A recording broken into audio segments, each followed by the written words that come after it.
This is More to Say with Randy Naughton. Interesting conversations with interesting people. Hi, everyone, and welcome into another edition of More to Say with Randy Naughton. It is the podcast with interesting conversations with interesting people, and we are so grateful that you have been following us for probably about 2 years now, and today we have one of my favorite guests on. You will absolutely love it, Mr. Joe Buck. And today's episode of More to Say is brought to you by our exclusive presenting sponsor, Riize Energy Strips. Energy strips. Yeah, you carry around your bottles of energy drink, you take your pills, you take your supplements. Riize Energy Strips is a brand new concept in supplemental delivery. It goes under your tongue. It's a strip. Dr. Joe Molesky is one of the partners and the attending physician for this and the chief medical officer for Riize Energy Strips. You'll be hearing all about it throughout this episode with Mr. Joe Buck from Monday Night Football and, of course, St. Louis Cardinals lore. So without further ado, enjoy our episode of More to Say with Joe Buck. It is a cool night in this stadium, getting ready for a little NFL action. Welcome to the Progressive Monday Night Kickoff. And now welcome inside the broadcast booth, everybody. I'm Joe Buck. We are talking with Joe Buck, and obviously everybody knows who Joe Buck is. Multi-Emmy Award winner, 3-time National Sportscaster of the Year, Sportscast Broadcast Hall of Famer in 22. He's called 6 Super Bowls, 24 World Series, and of course he's your play-by-play guy for ESPN Monday Night Football, entering his 4th season in the booth with Hall of Famer Troy Aikman. Welcome to the More to Say podcast, man. Thanks for taking the time. Yeah, I mean, you and I go way back, so it's good to see you, and happy to be on. I see you have your Savannah Banana shirt on. You went and saw them the other day at Busch Stadium. Did you enjoy it? I call them the boy band of baseball. What do you think? Yeah, I mean, I think anytime you try out for a baseball team and they go, okay, can you field this ground ball or pitch, and can you dance? It's a little bit different than it's goofy. It's different. But I've got 7-year-old boys. They loved every second of it. It is an assault on the senses, to be sure. It's just constant music, constant entertainment, constant action, and I guess to some degree a little bit of what baseball needs more of. Yeah, a little bit like the Harlem Globetrotters back in the day, which of course I grew up with, which was so fun. And I do want to touch base on the first time that I became aware of Joe Buck, okay? This was in the late 80s. I believe it was 1989. My husband, who is a former Major League pitcher, there's his picture right there. He was pitching AAA Louisville in the Cardinals AAA organization and for the Louisville Redbirds. And you were announcing, I think you were, 22 years old maybe? You were a youngster. And now I was 20. I just turned 20. And now I had come from the world of radio in Buffalo, and I'm like, who is that young man on the radio? He sounds really good. And they go, oh, that's Jack Buck's son. And me, growing up watching the Yankees and the Toronto Blue Jays, being in Western New York, I said, and don't kill me, who's Jack Buck? Yeah, of course. What? No, that's Jack Buck. I go, well, if that young man keeps at it, he could have a really good career. So I was foreshadowing your whole existence, Joe. Yeah, well, I believe me, I didn't feel that way. I was just struggling every day. I was also the traveling secretary on that team, so I didn't know that. Wow. And wasn't Ted Simmons the GM at the time? Yeah, maybe the minor league player development guy. Yeah, maybe. So it was up to me to hand Brian his meal money at the beginning of trips. It was me handing out the plane tickets because we flew commercial if we weren't, driving somewhere. Right. And it was a lot for somebody that started that season at 19 and it was 20 for the majority of it. It's just kind of crazy, now that I've got 29 and 26-year-old girls, thinking back to how I was as a 20-year-old, kind of handling all that, learning how to broadcast, working with a great guy named Jim Kelch, but having a ball. I mean, I kind of miss the purity of that time, at least in my career. Yeah, well, now obviously you are at ESPN and you're on Monday Night Football, an iconic franchise, of course. But I do want to kind of backtrack. You talked about how you have grown girls in your family, but also you and your wife, Michelle Beisner Buck, of course, who you met on the NFL beat. You have your 7-year-old boys, Blake and Wyatt. And I see things on social media, not only with your account, but with your sister, Julie, and Michelle's account as well. Those boys, not only adorable, with the little signature buck chin dimple, they are whirling dervishes and they Yeah. are all boys. So, how do you compare raising girls to raising boys, especially at your age now? Yeah, no, there's so many factors. Girls, in my opinion, are way easier. Now, I Really? was younger. I was in my late 20s, early 30s when Natalie and Trudy were born, which means I probably had more patience. I had more energy. I had, whatever. But I just think these boys, they are great. They're twins. They are so different from one another. One is all athlete, big, strong. The other one's getting bigger and stronger, but he's like kind of a dance freak Oh, uh, cool. in the best possible way. And he's, going to like performing arts camps and they want him to be around more. They think he's got real potential. So he took after mom. I hopefully Blake, my big one, took after me. And it's been a great hectic, tiring 7 years that they've been on the earth, and I cannot imagine not having them. It's been a blessing to everybody in the family. So, do you, because you literally virtually grew up in a ballpark as a kid. Julie tells me about how you guys were raised on hot dogs and running around the ballpark as a kid. So, do you find that you are now kind of living vicariously a bit through Wyatt and Blake? Yeah, I think so. And I think that leads to, me being probably harder on them than I need to be. Just knowing kind of where I made my missteps. Knowing not that they're going to make major Wait, did you missteps at get in 7. trouble as a kid? What did you I do? didn't get into a lot of trouble. I really didn't. But I think with eating, trying to be healthier, trying to make sure they're healthy, trying to make sure they get their reading done, they do their homework. It's the number one source of my wife and I kind of disagreeing on how to raise them because she's more kind of, oh, let them explore, let them, do whatever. And I'm more kind of the taskmaster, like you are going to do this, this, and this. You're not listening. So it's kind of a meeting of two different styles that I'm sure that's no different than most Right. parents around the country. But yeah, it's been a test, but it's been great. That's awesome. Well, they are adorable. And if you want to follow on social media, they're literally bouncing off the walls. They're cracking me up every time I see them. So, I'm having fun watching them. And now let's talk about your summer. You recently, just a week ago or so, co-hosted on Good Morning America with Robin Roberts and Michael Strahan. First of Yeah. all, obviously, it's a shift I did for 23 years at KTVI in St. Louis with John Pertzborn, getting up in the middle of the night. What time did they get you out of bed for that? Yeah, I mean, I probably got up at 4:30, Oh, which I was right across the street from the studio, my right. hotel in New York, and it was 3 days, and it's a pretty well scripted show. They Yeah. were really helpful to me and kind of giving me. I had a producer to myself, and she was amazing, just kind of walking me through the mechanics of throwing to each other, even though you're 1 inch away, and to come out of a Right. piece and be like, okay, thanks for that, Michelle. Let's go to Robin. And, there are steps in there that seemed kind of illogical to me instead of Robin just coming out of the piece and going into her, whatever she was setting up. But they could not have been nicer. I had a blast. I'm so glad I did it. I don't know how you do it that long. You see I these did it when I bags? was I earned them, Joe. I I mean, earned them. I did morning radio when I was 18 in St. Louis, 17 or 18. And I just remember having to get up at 5 o'clock or whatever it was in the morning. And then you'd come back after work and you'd take a nap. And then you'd wake up at 6 and you'd be freaking out, flying around the room, going, oh my God, I'm late. I can't.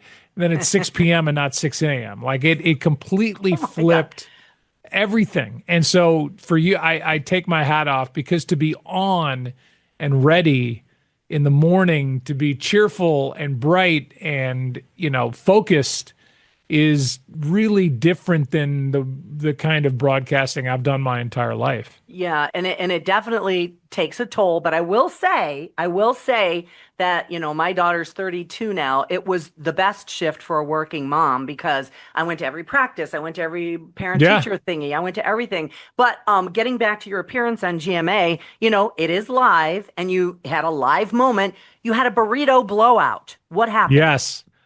It was overstuffed, Randy. It was overstuffed. I was like, wow, I really am doing morning TV as I'm doing a cooking segment with a celebrity chef, and he was great. But I was trying to pack a burrito. He was showing me the proper way to fold it, and it blew out. Now, I will say that A, we put too much stuff in it, and B, the tortilla was a little old and kind of dried out. Dry. So I will take the blame, but I could have been I could have been helped out with a fresher tortilla. It was entertaining nonetheless. As I mentioned, I did that morning shift with John Pertzborn on KTVI for 23 years. I'm retired about 3 years now, and I, like last night, literally still wake up in the middle of the night. Got up at 2 a.m. Woke up at 2 a.m. It's like, no, go back to bed. Your Yeah. circadian rhythm doesn't forget. So, when all this business with sports is said and done, is that type of thing something you might consider doing? I would never rule anything out. I don't know that. Yeah, it's a completely different discipline. I think I like to talk a little bit more than kind of being that locked Yeah. into turn to this camera, read this copy, Right, where lead you're it. you're an ad lib guy. That's what you Yeah, do. yeah, that's kind of the way I prefer to be on air. But I did enjoy it, and I could see making a nice living and being in New Yeah. York or LA or whatever it would be. But no, I think once I'm done with sports, or sports is done with me, I think the last thing I'll do is try to find a microphone somewhere. All right, now let's get into the meat and potatoes of football. Is it your fourth season in the Monday Night Football booth with Troy now? That is so hard for me to believe, but It's the yes. fourth season, yeah. So, I did want to ask you out of the gate. There was a headline that came up, I think, in the last week or so, that ESPN is looking at acquiring the NFL Network and the NFL Red Zone. Which, I mean, I don't understand all these streaming platforms, and you can get this and that, and this game. This game's blacked out. You can't get that game. What can you tell us about that? Do they let you know anything about No. acquisitions like that, or does your job just stay the same? Yeah, I've got a boss named Jimmy Pitaro. Believe me, he's not calling me, telling me about deals. I think maybe at Fox I had earned that after 28 years, that they might have said, "Hey, here's what we're doing. Here's how this affects you." I think is kind of what you really want to know. But it's not. I don't know anything more than you do. I Yeah. know what I've read. And I think it'd be amazing for ESPN to have it. I think if for no other reason than for the red zone, which is, I mean, both my daughters watch the red zone. Both my daughters play fantasy football. It's a necessary tool for it. And it's fun for me. I mean, we sit around on Sundays before our Monday games and we just watch pretty much the red zone and go from highlight to highlight, scoring chance Yeah. after scoring chance. So if we or ESPN were able to acquire that, I think I don't know how you lose with that with the popularity of the NFL, but trust me, Right. they're not asking me anything.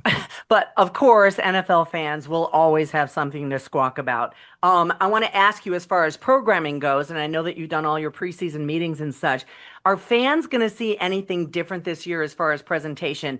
Do not change the opening song with Chris Stapleton and Snoop Dogg in the air tonight. I'm telling you, when I hear that song, it's like my husband and I are like, I would run through a wall when that song plays. It is the best NFL song out there. I think it's fun because they usually play it in stadium Oh, before we really? hit the air. And when Phil Collins does the drum fill of dun, dun, dun, Oh, dun, dun, dun, you just look around the stadium and everybody's doing air drums. everybody's doing air And drums. so you know that Steve Ackles, who's our producer, whose idea that was, hit it right with that song. So Oh, I love it too, and it gets me fired up, and then it leads Good. into dun dun dun dun, Love which it. then I get to follow that. I'm so I don't excited. I don't think there's going to be any. The big change was last year with the different kickoff rules. Yeah, Whereas like, what are we looking at? I hate that. Yeah, it's an odd look. I get it. I know why, because they're trying to cut down on the high impact collisions. They're trying to keep a kickoff in the game, kickoff return in the game, instead of just putting the ball down at the 30 and blowing a whistle and now you're playing football. I think there's Yeah, a symbolic start to a game, which is, oh, what time's kickoff? Well, kickoff is at 12:15 or whatever it is. it's after the touchback. Yeah, exactly. That's when it is. That's pretty much where they've gone. And I think I like having a good kick return involved in the action. And they've moved that now 5 yards more, so you get penalized as opposed to kickers just blasting it out of the end of the end zone. So I think the coverage is going to be about the same. I think the game's going to look the same as it did last year, but last year took a little while to get used to. Yeah, and of course, this year, Jason Kelsey, who is also on Monday Night Football as a special correspondent, he's no longer a rookie in the broadcast realm anymore. Anything new coming up for him that you know of? Like over the summer, Jason appeared in public in a Speedo. Anything we can, Yeah. I know he was with no shirt in Buffalo. He was wearing the Buffalo, the water buffalo hat. He was going crazy everywhere he went. He's unique and a wonderful guy and Yeah. somebody that I think gets it. He's kind of game for whatever they throw at him. I mean, I'm sure he's got his limits, but he hosted a late night show last year, which I got Right. to go on. I think he's a really talented person. He's a Hall of Fame player and is an entertainer and somebody who just wants to be. I was just at that Tahoe golf event, the American Century Championship, and he's on the stage with his brother Travis, and they're singing a duet, and they're born to entertain, both of them. And then Travis is in Happy Gilmore too. Oh my gosh, I just saw it the other day. Did you see it? Yeah, I Oh, did. so goofy. I loved it. Yeah, goofy is a good word. Yeah. But yeah, I don't know that there's going to be anything where like, hey, this year he's going to be hanging off the Liberty Bell at the top of some building see and it. or what. I just think he's one of those guys that just kind of is game for whatever and is good TV. I'm so glad we hired him. I recruited him when he was deciding between Fox, NBC, CBS, and ESPN, and I'm thankful he came to us. Oh, me too. He is entertaining. All right, we're going to talk more football right now, especially you and what you do. What do you do to get ready for a season? I know you go to a different city every week and you talk about what you do and watch the Red Zone on Sundays to see what's going on around the league. But game by game, do you do a deep dive in the off season on rosters, acquisitions, trades, division, things like that? Or do you kind of take it game by game, or is it Both. combined? Yeah, I do both because I feel like there's so much movement in the NFL. The offseason is still vitally important. I don't go, okay, that was my last game and now I'm just going to shut down. Like you have to stay up on it every day so that you're not playing catch up once the season starts. Yeah. And I think, for a me, lot.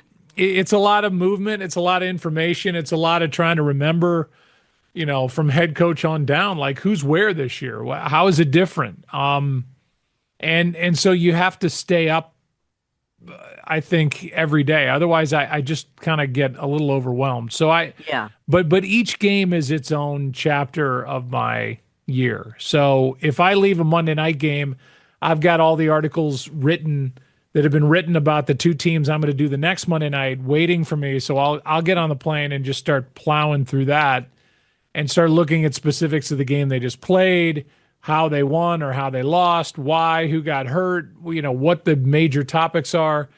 And it's just a lot of reading. It's a lot of reading and then putting down. There's like this great open book test every Monday night for me where I have put name, number, height, weight, college, years in the NFL, all the stats, everything in a box for each guy. And I've got, offense on the bottom, defense coming down, flip it over. It's the reverse for the other two sides of the ball for each team. and it's just like this massive, overwhelming document of information that I've done myself. Some people kind of farm that out, but I need to do it myself to know where that Yeah. stuff is, so that when the pressure's on, I can find it. And I think people just kind of assume that we just stroll into the booth on Monday and just do it. No. And it's just the sports fan Randy is so much more knowledgeable now than even when I started, because of the internet, because of fantasy football, everything involved. You got to stay ahead of. You got to bring new stuff instead of the stuff they've read all week.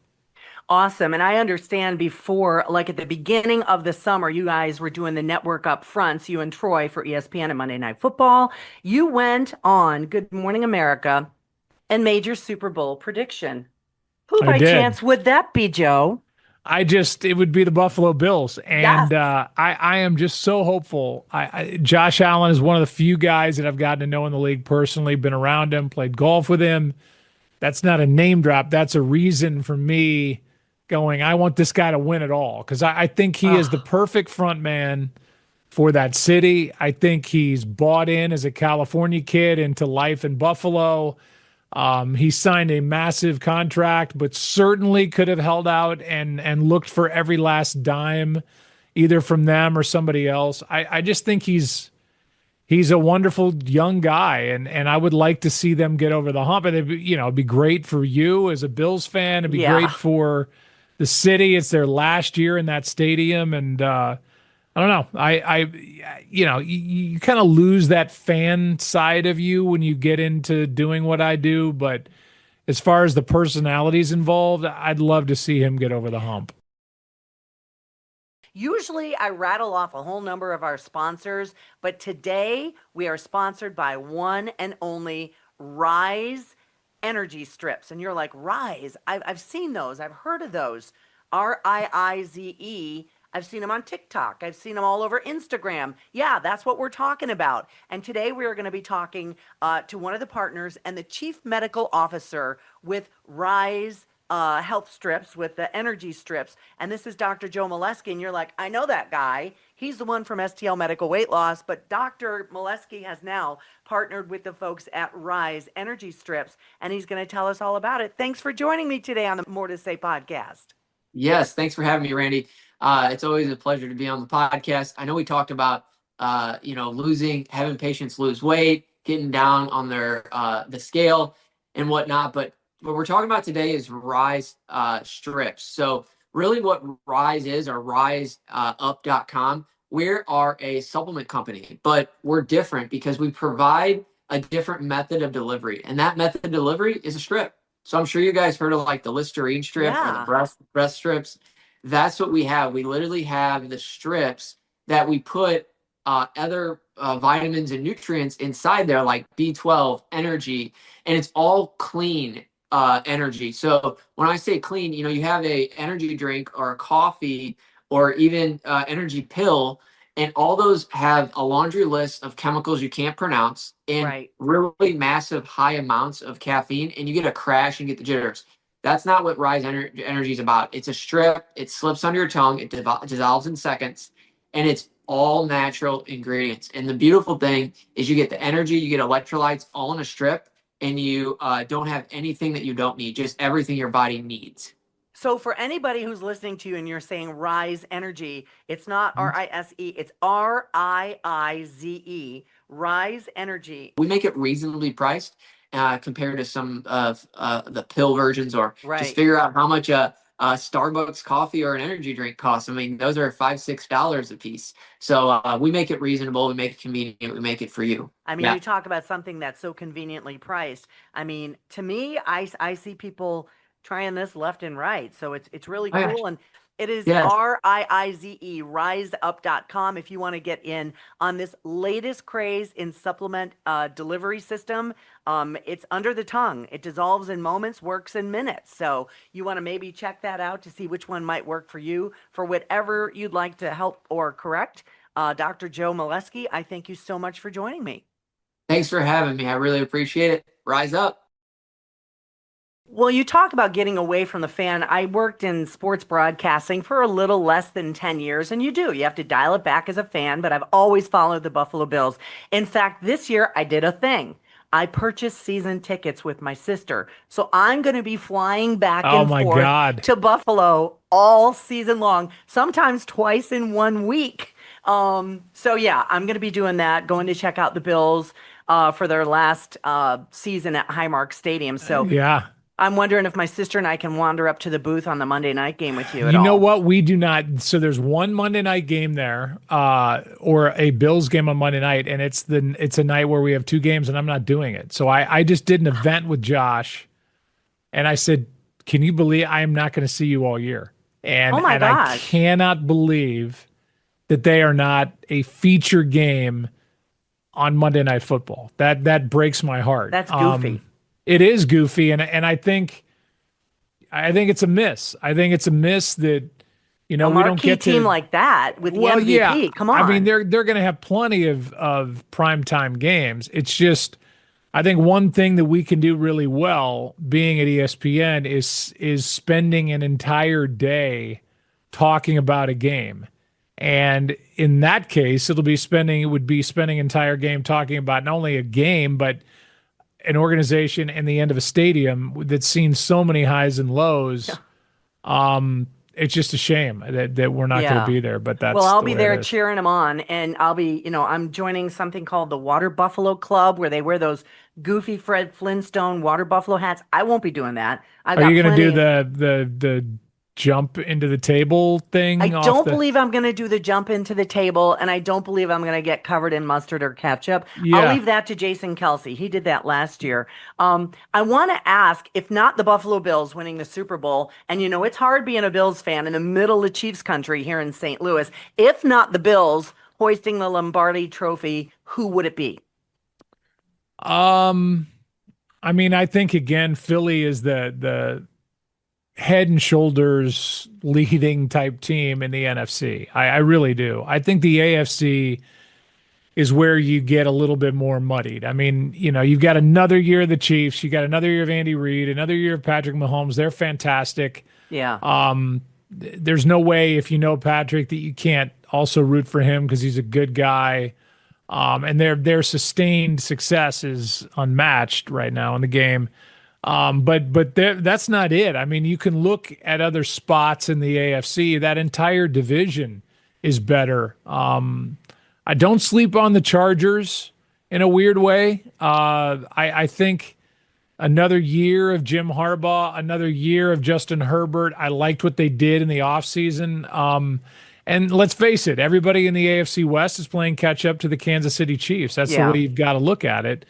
But that said, uh, I don't know. I'm trying to rack my brain. I I mean, mean, Miami looked the like they were Lions are great. Cincy, I think, might come out of the shadows finally. if their Um, defense is better, yeah. yeah. If that's the one. I mean, Herbert, or rather, Joe Burrow is as good as they come. He's kind of like a throwback to the old quarterbacks. That's just a gunslinger and a guy that has all the confidence in the world and just kind of has that swag. I love him, but I don't know about their defense, and Yeah. so that's a problem.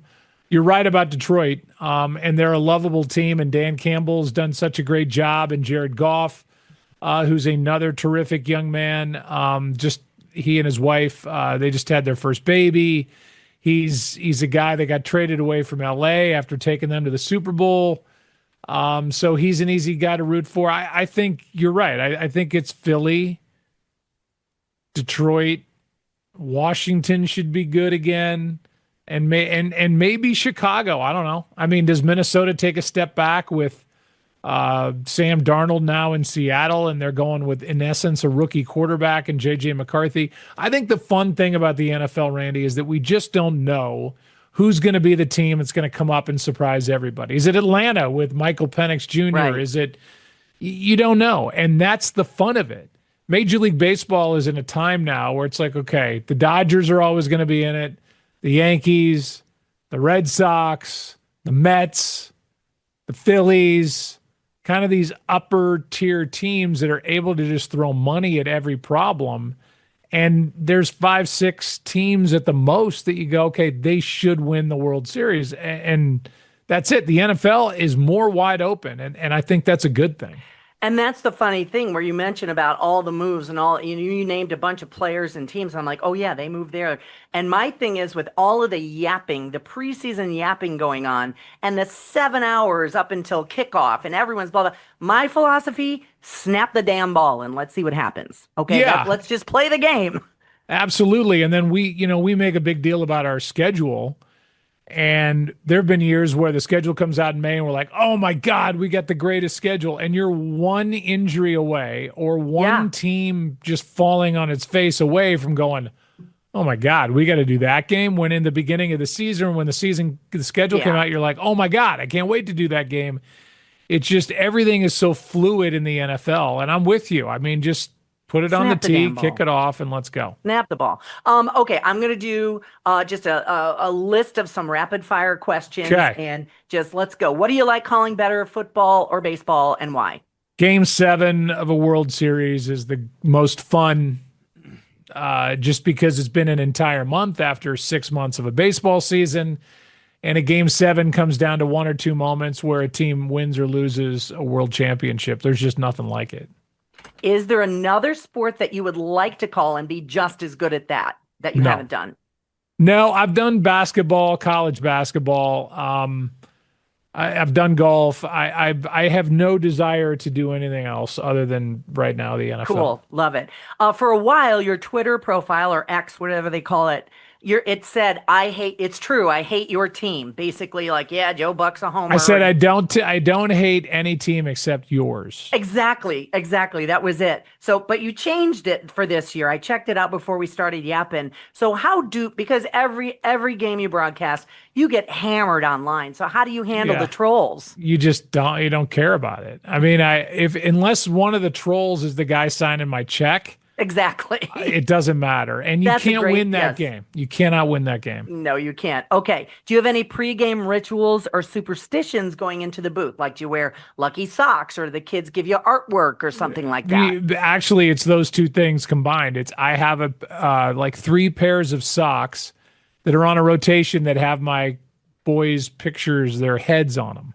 I had no idea. How about that? Better to be lucky than good. Yes. Okay. Here's what bit of advice did your dad, the legendary Jack Buck, ever give you that you take into the booth every game, no matter what sport you're calling? 2 things. Don't criticize officials or umpires. I mean, you can do it to a degree, but then stop because they're not trying to make mistakes. And kind of the same with the players. Unless you feel like you could make that play 10 times out of 10, realize how hard it is and broadcast accordingly. There you go. Okay. Do people text you while you're in the booth during the game? Oh, yeah. Does your phone blow up? Yes. Oh, I got to hear. What's some of the most random ones? You don't have to name names. Well, I will name a name in that during the World Series one year, Eddie Vedder texted me that he and Bruce Springsteen were watching and they wanted me to say a certain word for them, which I did. What was the word? I have no, it was realistic. It was not. That's hilarious. Like I would do that with other friends and they're like, say octopus. And it's like, no. And you worked it into the broadcast. Yeah. When I was doing local, like Cardinal stuff, if I couldn't get it in like to some sentence at the end of the inning, I'd be like, and so after the end of 4 innings, Cardinals lead the Pirates 5-2 octopus. And then they'd owe me $20. Okay. That's awesome. Well, that led me to my next question. What was the most unexpected DM you've received? So it was probably that one, or is there something else? No, I'm not a big DM guy. Okay. Well, I wish I had somebody, but I don't. What's the weirdest thing you've ever heard in your earpiece during a game? Did someone belch or swear or fall down or swearing is that's normal. Constant. So the fact that it doesn't go through my head and out of my mouth is a miracle. So when it does, then I will be able to call it a career. What is the favorite call you've ever made in any game in any sport? Probably my dad's. We'll see you tomorrow night when I redid it for the 2011 Game 6 David Freese home run to center field. bumps of goose every time I see that video. It's crazy, man.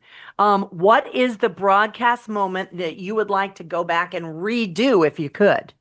Probably 'Cause Randy Moss and me saying that's disgusting with him mooning the crowd, then rubbing his butt on the goalpost. It was probably over the top on my end, so to speak. But he got fined. I get stuff on Twitter, and he and I have become friends, so Oh, nobody good. really cares anymore. Okay. All right. I mentioned John Pertzborn and myself. We worked for 23 years on the air together on the morning show at KTVI. He calls me his work wife. I call him my work husband. Believe me, it was not without dust ups and arguments and animosity, but we know when the light goes on, we're just the best of morning buds. Do you and Troy Aikman super get along, or have you ever had any like tense moments where you had to kind of dial it in and go back on the air? Because if you're working together, you'll have disagreements. Yeah, and it's a high pressure situation, and the answer, honest to God, on my kids, thankfully, no. I think but you really have to work at that relationship. You cannot take things for granted, and you almost have to work at it like a marriage. You say work wife or work husband. If you don't put an effort into it, it's not going to work. And so it's funny, you guys were together 23 years. This will be my 24th with Troy. So it's been a long run. It's been a fun run. We're basically the same age. We're both girl dads, both had 2 daughters that are about the same age. It's pretty crazy that here we are in 2025 and we're still going forward. That's adorable. Okay, what's your go-to booth snack? What must be there? We're both big almond guys. We like kind of Healthy. the blue diamond, I think, is the the smoked almonds. Yeah, smoked, but then the people get creative. We've got like habanero and lime and cockroach flavored and all these different ones. Is like it's every one. I'm like, can we just have the salted ones? Because I'm going to be choking on the other ones. Okay, Al Michaels is famous for his halftime food: steak and potato, no veggies ever. Legendary Al Michaels. What is your must-have halftime meal? I work with Troy, who's got the body fat of a hummingbird, and he's always like worried about, I need grilled chicken, and then for a while it was like chicken. No, I don't eat chicken anymore. I want salmon, and I'm just like, will you just give me a cookie, something that I can put in my stomach that's going to kill the hunger pang. But me eating a huge dinner at halftime is that's you'd dumb. need a nap. Yeah, then I'm lethargic for the second half. So I'll have something really quick and then kind of go back to work. All right. So you've done your share of acting. We've seen you in some roles here and there. In fact, when I was watching F is for Family, I had no idea you were the coach of the voice of the coach. Yeah. I had like 6 different characters in that. That was one of my favorite series. It was so much fun to watch. So if you were depicted in a movie, if someone were to play Joe Buck, who would that actor be? Jeff Daniels. Really cool. Have you talked I don't know. to him We about kind of that? look a little bit like each other. We have floppy, thinning hair. He kind of has the chin dimple. Yeah. I mean, I don't know. I could say like Austin Butler or some like young, good-looking guy, but I would never say that about myself. I've always had the imposter syndrome for everything in my life. So I would Patton Oswalt. There you go. He's not. I could see that. Yeah.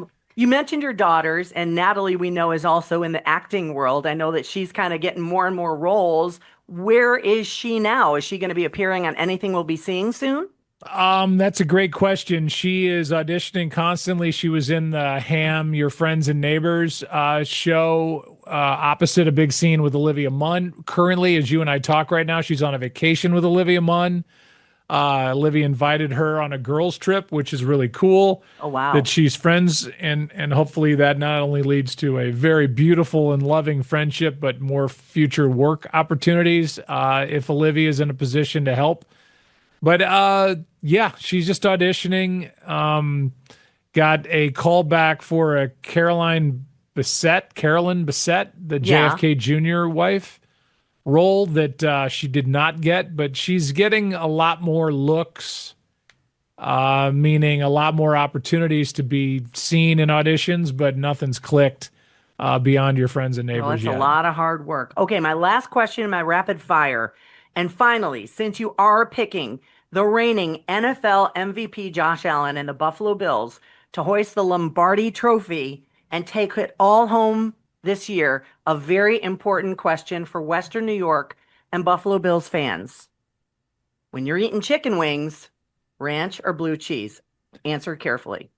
I don't know what's traditional. I don't like ranch dressing. I'm Blue sorry. cheese all the way, baby. That's Oh, what you good. do in Western New Yeah, York. no, I'm a blue cheese fan in every Good. way, shape, or form. Ranch, I had a bad experience. I'm old enough to remember when ranch came out. It was like, oh my God, Hidden Valley has this new dressing. It's called ranch, and I had it Now at it's school. everywhere. And I threw up after eating it at school, and I've never had ranch since. It makes me gag. So now that you've said blue cheese and picked the Bills to win the Super Bowl, you have now endeared yourself to legions of Bills Mafia. I did That not is know awesome. that it was like blue cheese or die. Oh, yeah. That's the only way. Like sometimes they have in the stands, if they're playing the Chiefs, they'd go, Patrick Mahomes has ranch on his wings. Basically, it's a dig. You don't do that. Wow. You just don't. You just don't no. do that. No, I'm glad I came down on the right side of that, but I didn't know which one it was. No, So- you're still good in my book, Joe. You're still Okay, all good. good. Well, I'm glad my prediction of your successful career came to fruition all those years ago when I made it in the late 80s. So I'm glad you're making ends meet and doing well for yourself. So that's no, heartening. it's good. And for you, I'm glad you're a Bills season ticket holder. Yeah, where are well- your seats? They're on the Bills side between the 40 and 50-yard line in the upper 200 section. So, So they does this still give have you those. entree into the new stadium? Yeah, well, my sister is the season ticket holder, so she did buy PSLs for the next year. So we're gonna see how this goes. So, we're gonna see how this season goes. And You can get a winter place in Buffalo. Why wouldn't you? It's so pleasant up there. You know what? I love snow. I grew up in it. I learned how to drive in it. I'm out in it every day when it snows. I will shovel your driveway. I love it so much. Okay. Seriously. I'm gonna hold a you to snow that. girl. My husband is not. He hates snow. He likes the warm. He's a Midwest guy all the way. So, but to his credit, he did get his butt out of bed a number of times when there was a lot of snow on the ground to get He's my like a butt to work. rugged guy. I mean, he was a rugged. Look at him behind you with the, he's staring in. He's let me Is tell that you, Cleveland? Who's that? This was for the Cleveland Indians. And when you look at him, he is still at his playing weight and you could still see him. And he could still fit looks in like, that. yeah. Does he still does. have a mustache? No, the mustache is gone.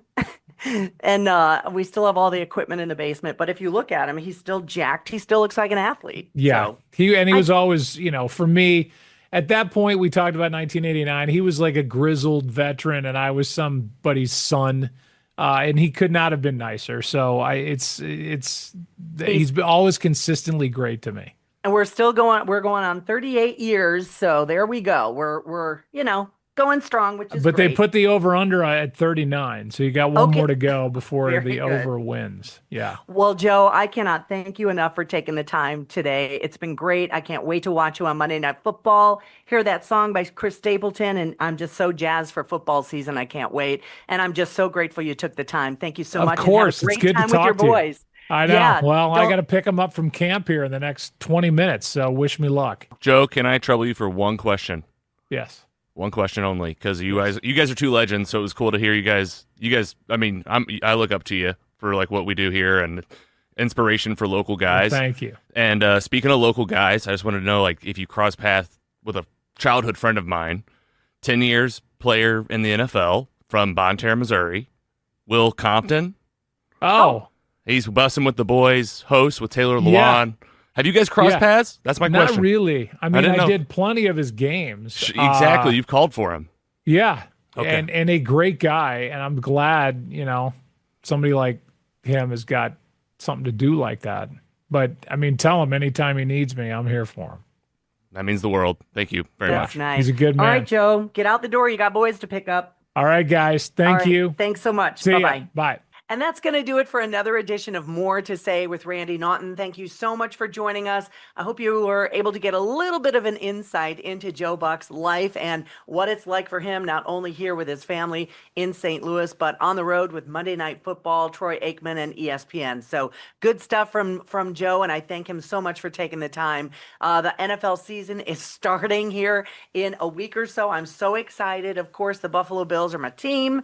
I've got season tickets, so yeah, I'm going to be going back and forth, which is great. And of course, we would love to thank our exclusive presenting sponsor for this particular episode, Riize Energy Strips. It is an amazing new supplement delivery concept where they literally go under your tongue and activate in minutes. So you need to check it out at riseup.com. You see that on TikTok, you see it on Amazon. It's going to be available in Walmart and pretty much everywhere else. So thank you to Dr. Joe Molesky and Riize Energy Strips for sponsoring the exclusive presenting sponsor of this particular More to Say podcast.